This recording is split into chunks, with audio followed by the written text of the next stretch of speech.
Hi everyone, my name is Jack Kusnierek. I'm doing my video presentation on phishing, protecting your online presence. The course that I'm doing this for is Cyber 332-52 Computer Security, and my instructor is Jennifer Grant. A little disclaimer before we begin.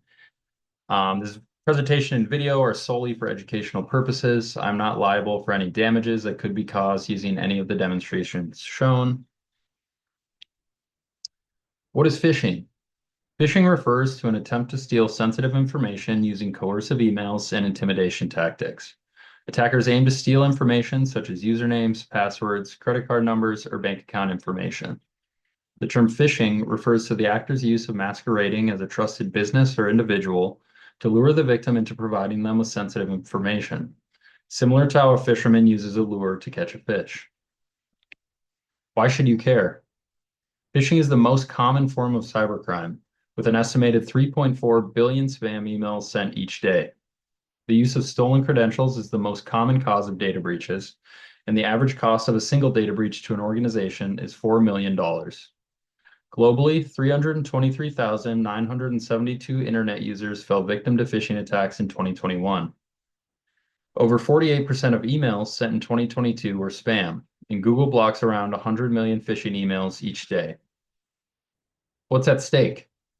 For individuals, identity theft, compromised bank accounts, compromised emails, social media accounts, and loss of personal data.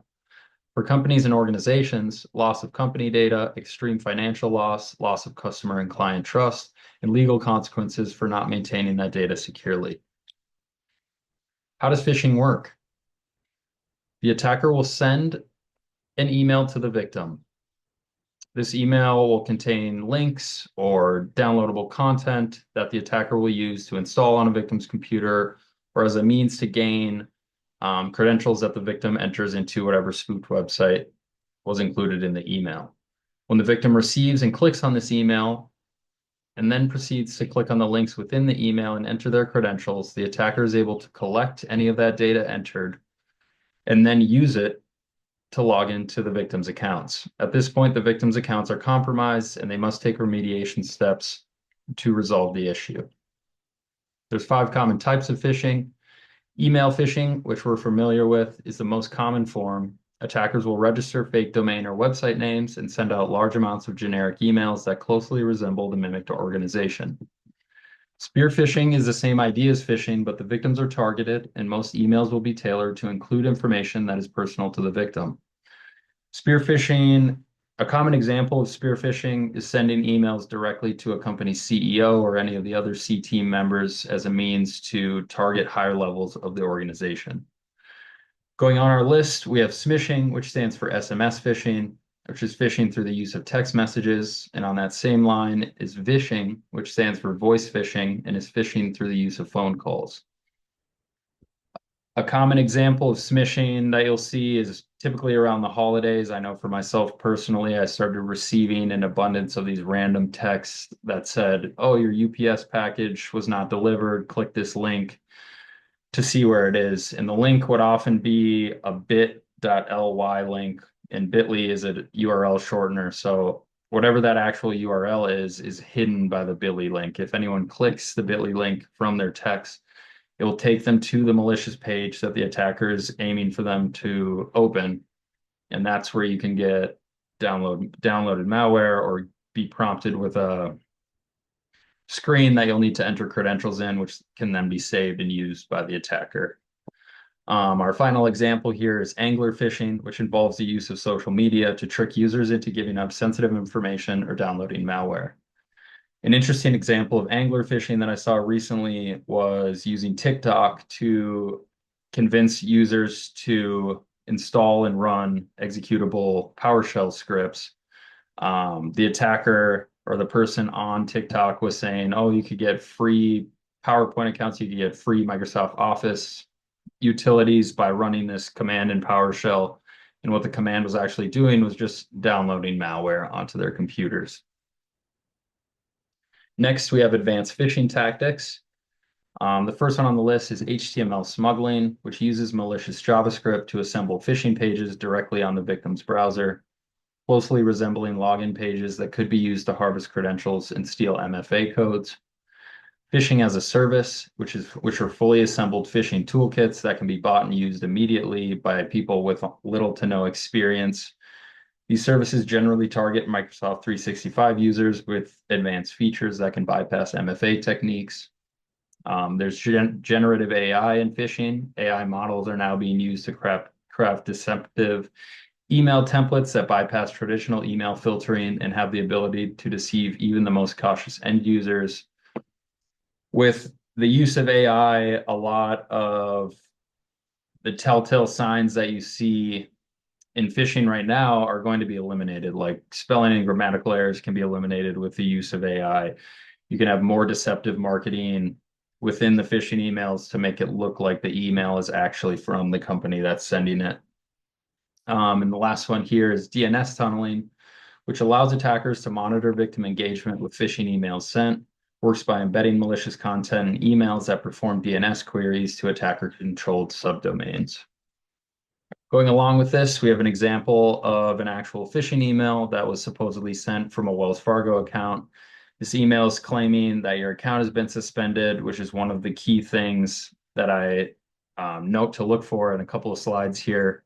But notice this sort of emotionally charged language. If you got an email that said your Wells Fargo account has been suspended, that causes anxiety inside you. You're like, oh no, my money, I need to do something about this immediately. But if we stop and take a second, just slow down, look at what's in front of us, we'll notice at the top here, highlighted in red, the email address that this is being sent from is alerts@notify.wellsfargo.com. Right off the bat, that should seem a little bit suspicious. That's not a typical Wells Fargo email. If we were to click on this link here, the site that it takes you to is the one right here. At first glance, you might be like, oh yeah, that's a typical Wells Fargo login screen. But again, if we take a moment to just sort of look at what's going on in front of us, we'll notice that that URL at the top says tiesthatbindonline.com. That's definitely not a Wells Fargo website. The picture that's used on the website is not a normal Wells Fargo picture. If you have a Wells Fargo sign in, it uses the same font as the typical Wells Fargo page, but just about everything else about it is not. It just feels a little bit fishy, like there's something wrong going on with this. And those are just a couple things to look out for. If you do end up clicking on that link, in this case, it's not downloading something, but it's taking you to a website that's going to harvest whatever credentials you put into that website. Next, we have how to identify phishing. If the sender's email doesn't match the company domain, don't click on it. Using urgent and emotionally charged language, such as you need to do this immediately or else, or in the example that we had just shown, saying that your account is suspended and you need to do this right now to get it unsuspended. Hyperlinks that don't have matching URLs. Phishing emails will often have spelling or grammatical errors, which are usually a dead giveaway. A lot of phishing emails will make the claim that there's a problem with some personal or financial information on your account, advising you to click a link to make corrections.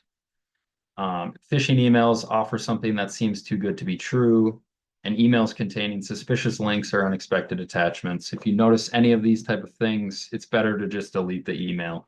If it's something that you're worried about with your bank, you can contact the bank directly to check with them. You don't need to be relying on this single email that elicits fear in you to make that final decision for you. How can phishing be prevented? For individuals, be cautious when interacting with unfamiliar emails. Trust your gut if something feels off. Don't click links or download attachments unless you can verify the authenticity of the sender. Enable and utilize security features such as MFA or 2FA, and create strong passwords that are not repeated for every account you use. This last one can be a little bit of a hassle, but if it comes to protecting your accounts, having to type in a long password is much better than having to recover from identity theft. Going on here, for organizations, you can conduct routine employee training and incorporate this into onboarding for new hires, utilize email filtering to reduce spam and phishing attempts, and monitor systems for suspicious activity. You can also conduct routine phishing tests on employees so they can be aware of what potential attacks look like. For my demonstration, we'll go through what one of these phishing tests looks like. KnowBe4 is the actual site that I use at work. We send out phishing emails through this software and they look identical. They behave the exact same way as a normal phishing email would. And I think that's going to be a really cool way to sort of put this all into perspective.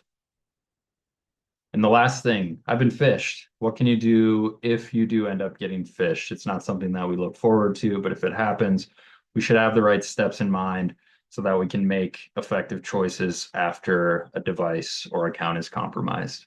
First thing you're going to want to do is quarantine the affected device. If malware was installed, take it off the network. Don't connect it to Wi-Fi. If your email is compromised, deactivate the account and immediately change the password for it.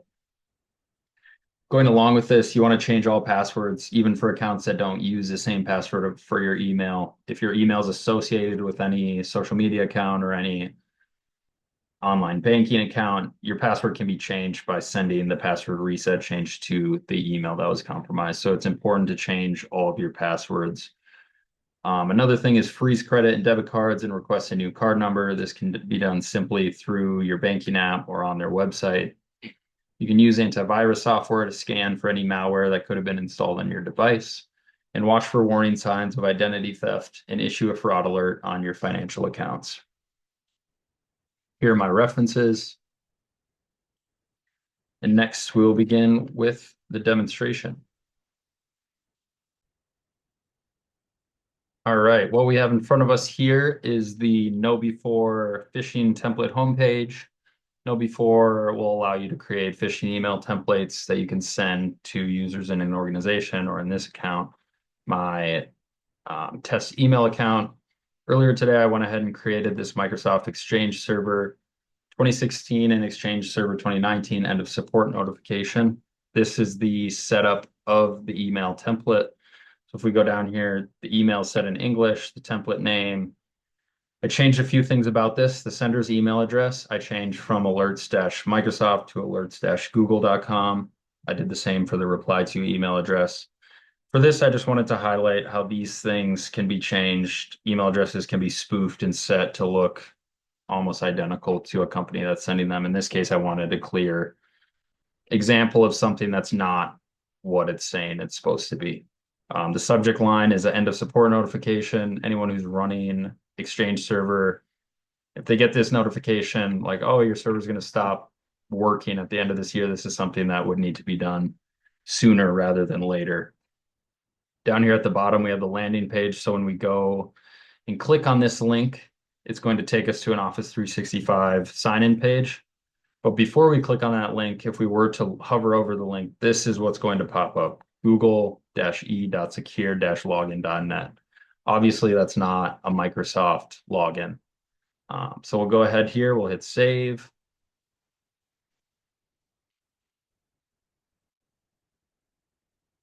Let this bring us back. We'll go ahead and preview that email template that we just created. As you can see, all of this stuff is here. At the top, we can go send me a test email.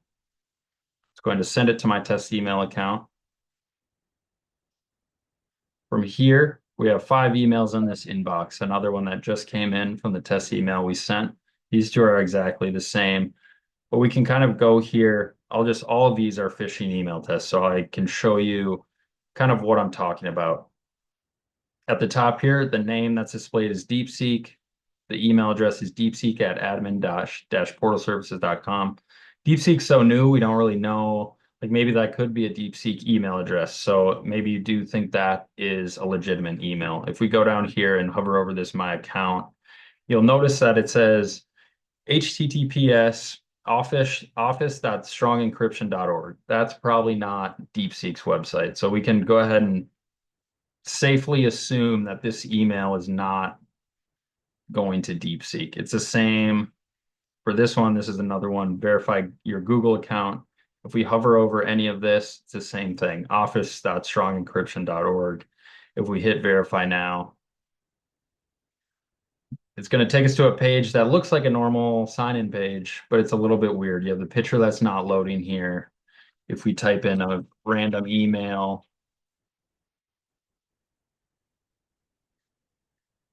it's going to say, it's not going to give you a prompt that says that email doesn't exist. So if we type in a fake password,